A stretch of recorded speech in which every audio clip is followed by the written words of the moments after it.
Welcome to ETF Edge, your go-to place for everything exchange-traded funds. I'm your host, Bob Pisani, joined today by Todd Rosenbluth of CFRA, ETF consultant Chris Hempstead here as well, former head of ETF sales at Deutsche Bank. Let's kick it off with a key question. Is there an ETF boom coming? Two recent developments, the coming of non-transparent ETFs and changes in the SEC's rulemaking process that may make it easier for a lot of new ETFs to come to market. They have many saying that the ETF boom has a lot more to run on this. Chris, you're a proponent of this idea. Briefly, why are we going to see a lot more ETFs down the road? Look, the most important of non-transparent and the ETF rule is the ETF rule itself, which is Rule 6C11.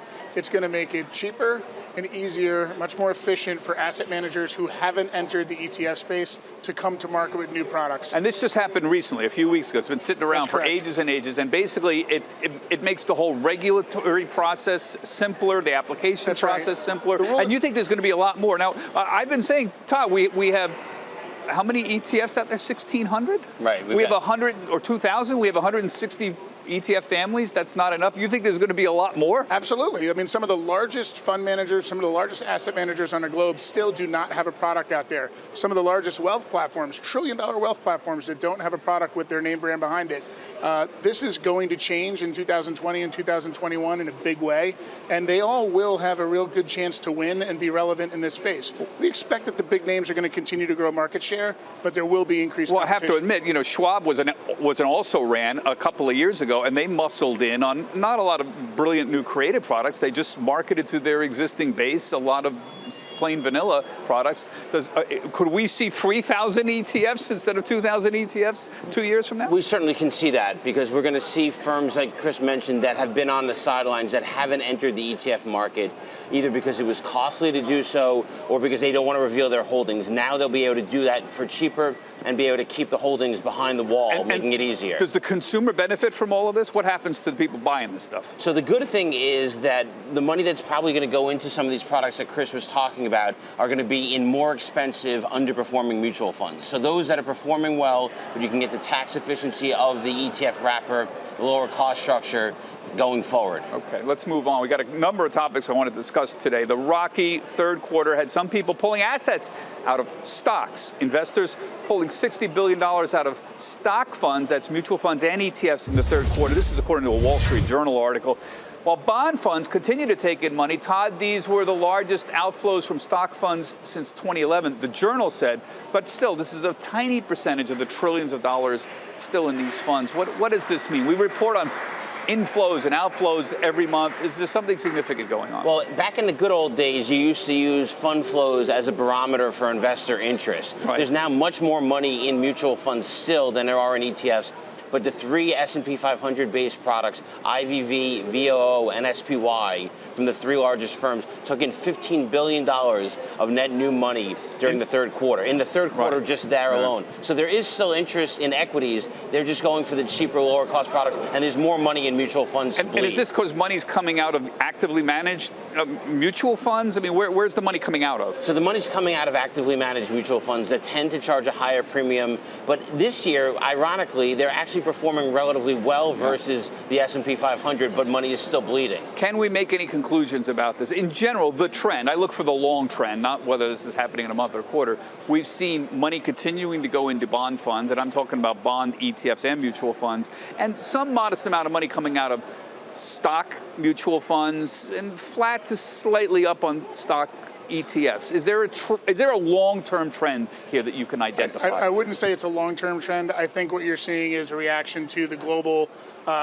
China trade war escalation. All of those headlines tend to move the markets rather aggressively on a, it's going to work, it's not going to work type of mentality. But that uncertainty has pulled money from a certain kind of allocation into equities and moved it to bonds, and I think that's part of what you're seeing, Bob. But long-term, absolutely not. I think long-term, you're going to continue to see money going into equity funds, both mutual funds and ETFs. Passive is still going to probably pull in more money than active, and that will be the long-term trend. And remember, as we always say, $19 trillion in mutual funds, and what, $3 trillion in ETFs? Yeah, $4 trillion. Well, it's got a long way to go to close that particular gap. Let's move on to topic number 3 here. We got a lightning round. There's even more pressure on money managers these days. Mutual fund giant Fidelity followed discount broker Charles Schwab last week, cutting trading commissions to 0 for stocks, ETFs, and options trade. The cut becomes effective November 4th. Discount brokers TD Ameritrade and E-Trade have also cut commissions to 0. Now, this move was not unexpected. Several hundred ETFs already trade commission-free on Fidelity's platform. Chris, we have almost 0 fees for broad index ETFs, almost 0, and now we have 0 commissions. What's next? Look, where's the next front in the whole war? The 0 commission is certainly a good thing to hear, but just understand there always is a cost. When you're trading ETFs, you're trading in the secondary market. This is not a mutual fund that you're buying at net asset value at the end of every day by subscription. You're buying from a dealer. So there are embedded premiums and discounts in the market. I think the good news about 0 fees and 0 commissions, or low-cost fees and low-cost commissions, is that it finds itself, that extra money, into the investor's pocket. But understand too, there's no such thing as a free lunch, is what we like to say. Yeah. So there is going to be costs somehow embedded into this process. You just need to do some homework and find out where it is. But ultimately, I think it's a win-win for investors. I had Charles Schwab here last week, sitting right over there.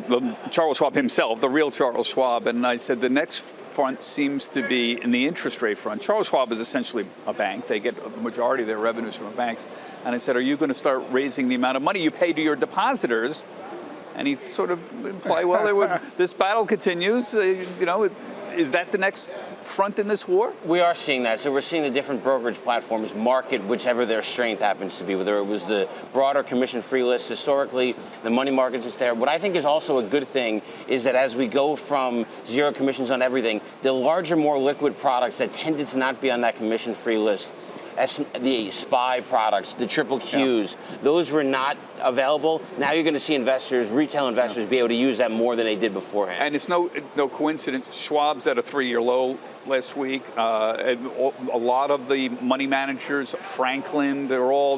This is reflective of the pressure they're under to keep cutting commissions, keep cutting. Yeah, again, they took a little bit of a hit on the headline, and that's just that's a way of the street saying, hey, look, that money's going to fall back into investors' pockets. It's going to come off the bottom line of the banks, but there will be other revenues that present themselves later. 4th topic, we've got to touch on this. We did it last week. The SEC's turned down the Bitcoin ETF again. How many times? I lost track. The regulatory body disapproving yet another application. This one from Bitwise Asset Management. We had Matt Hogan on last week saying the proposal did not meet standards that would prevent fraud and manipulation. That's a theme the SEC has reiterated several times in the last 2 years. Can anybody get around it with cryptocurrencies at all? Hogan was on saying, well, making a statement, don't worry, we'll find some way. It's custody, and it's about these exchanges that are overseas. They're subject to fraud and manipulation, the SEC, and nobody's gotten around these concerns yet. Right, it's not the wrapper, it's not the ETF product that's the concern, it's the underlying asset that the SEC is worried about from a fraud standpoint, and they don't want to pull off that Band-Aid too quickly. So I don't think we're going to see a Bitcoin ETF anytime soon because of it. It's hard for an asset manager like Bitwise and others to be able to disprove a negative. And yet they keep doing this. They keep going at it. I think they've made progress in custody. I don't know how they're going to get around this idea that these exchanges overseas can be easily manipulated. How do you get around that objection? Well, I mean, you safe practices, and I certainly think people that are active in the crypto space, Bitcoin in particular, the big share of the market there, they've been able. If you can custody the Bitcoin, there are successful funds. Grayscale has a Bitcoin fund out there that is very successful. It has not been compromised, and that is proven. Use that as your proof of evidence with the commission to say this can work if the asset is held in a safe place. I think this is going to happen, but it's still a while. I'm with Todd's camp on this. Okay, now we're going to turn to one of my favorite things, disruptive technology. We love talking about that here on ETF Edge. Let's end with one of our favorite areas, space exploration. We just had World Space Week. There's lots of news there lately, so who better to discuss it? Andrew Chanin, he's CEO of Procure, who runs the Procure Space ETF. The ticker, is UFO. Andrew, we got news recently from Boeing and Virgin Galactic, as well as SpaceX.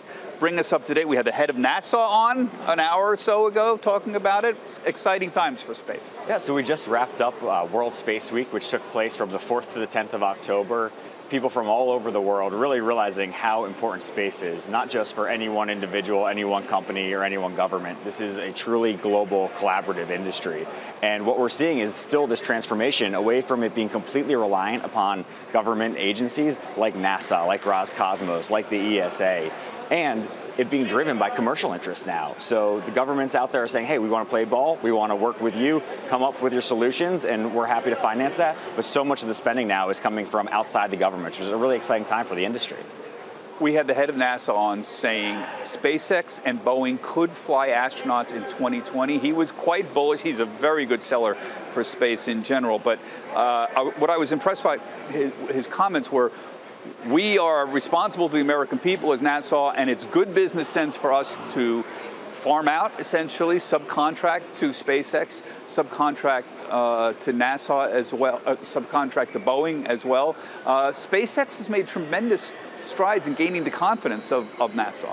They have, and I think one of the things that most people don't give the government or NASA enough credit with is how valuable $1 of spending from NASA is. It's come out in various reports showing that $1 that NASA spends actually shows $8 to $10 in growth. So this money being spent by NASA isn't just for, okay, we want to be able to say we're great. We're actually being able to take those technologies and where that money's getting spent and turn that into a positive for the overall economy. And one story I really like is it's sort of like DARPA, how many great technologies came out of DARPA, like the internet. How many great technologies came out of NASA, for example, that have been out there, broadband and other space technologies that we now use here on Earth. So the military also is using GPS. That's a major one that you can't do without satellites, and that's now something that is in everyone's cell phone to get your Hail Your Ride app, or so your delivery food gets to your place on time. That's just one of the uses. You think about weather and things like that. Then you look at surveillance and intelligence services. Satellites are being used for that, but there's so many other industries that are also relying upon space. Now, we put up your space ETFs. I want to get the guys in here, but I would note, if you look at the biggest holdings here, you own mostly satellite companies. You have a rather complicated way for determining what goes into that ETF, but obviously you own things like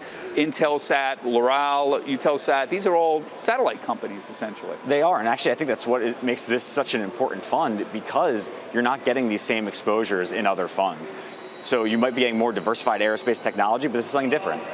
I love the satellite companies. I got to tell you, Andrew and I have known each other for quite some time, and we talked about the UFO as it came to market. What's incredible is their knowledge of the space industry, and what struck me as a consumer, as someone who's just learning about it for the first time, was that satellite story in and of itself. There's only a finite amount of satellite space above this planet. And so as these companies that you're looking at that are in this ETF vie for control of where to put those satellites, with not only amongst themselves in the US, but globally with other countries, it's a really interesting story about that, the cost of doing that and the value associated with having a satellite in orbit that can do some of the things that Andrew alluded to. So we've had some of our forward thinkers saying, well, basically we're going to have internet service all over the world now, thanks to these satellites.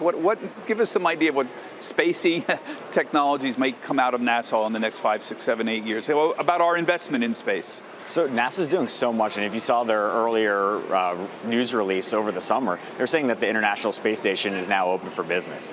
And we're going to be able to have American companies fly US astronauts back to space again, which hasn't really been something that we've been doing over the last decade plus. So we're seeing America's place in space starting to change, but we're also seeing tons of interest from around the world. China has aspirations, Russia has aspirations, India, Canada, and so on. So the ideas, the technologies, where the winners are going to be, it's tough to say, but certainly having a contract from NASA saying, okay, we want to fund you to get to a certain point is certainly helpful for both. And Virgin Atlantic and Musk, SpaceX, want to put people on the moon again for mining purposes. Musk has been talking about getting people onto a Mars base within the next few years. It's percolating back. It's amazing what private entrepreneurs have done to revive the space concept. And I think one of the things that is actually going to help humans be able to advance faster and further is the reliance on technology. So things like 3D printing and autonomous vehicles, those can all be used in space and not having to risk human life while actually testing and maybe building a habitable area on Mars or the moon could all be built robotically from afar, so that when we're ready to go there, we can enter and everything's been built and made for us. And I think what you have with the long-term investment theme orientation oriented products is you have to understand how it fits in and what is inside the portfolio. We showed the holdings earlier, but those are not necessarily companies people would think are going to be the winners in the future. It's a guess as to what might be and what might not be when you look inside the portfolio. It really is a representation of the global publicly traded space industry. So 30 plus companies from around the world with different specialties, satellite manufacturing and operation, rocket manufacturing, as well as working on some of these futuristic technologies. But like you said, this industry will likely change over the years. The index provider is aware of that, so they're already looking for companies that are going to be doing things in the militarization of space, in more space transportation and hospitality, as well as infrastructure building. And then there's the moonshot projects. I know my friend Peter Diamandis is working on a company that will mine asteroids out there and pulling minerals off of asteroids. It's all sorts of amazing technologies that are available right now. And it's fantastic. I think XPRIZE and Peter Diamandis and others are doing some incredible things to not just help allow for technologies to make it to market, but really inspiring people from around the world, getting them excited about space. So the next wave of entrepreneurs and students are studying these futuristic technologies, and maybe they'll be our solution providers. And maybe they'll be sitting there watching, saying, just like I did when I was 13 years old in 1969, and they landed on the moon. Gee, I'd like to follow that. I think it's a great future. Let's hope the new kids are watching what's going on now and they're equally inspired. Thanks for bringing us up to date. And that does it for this week's ETF Edge. I'm Bob Pisani. My thanks to Andrew and to Chris and to Todd for joining us today. And thank you for watching. You can find all of our latest videos, you know that, right here on our website, etfedge.cnbc.com. We'll see you next Monday. Same time, same place. Have a good week.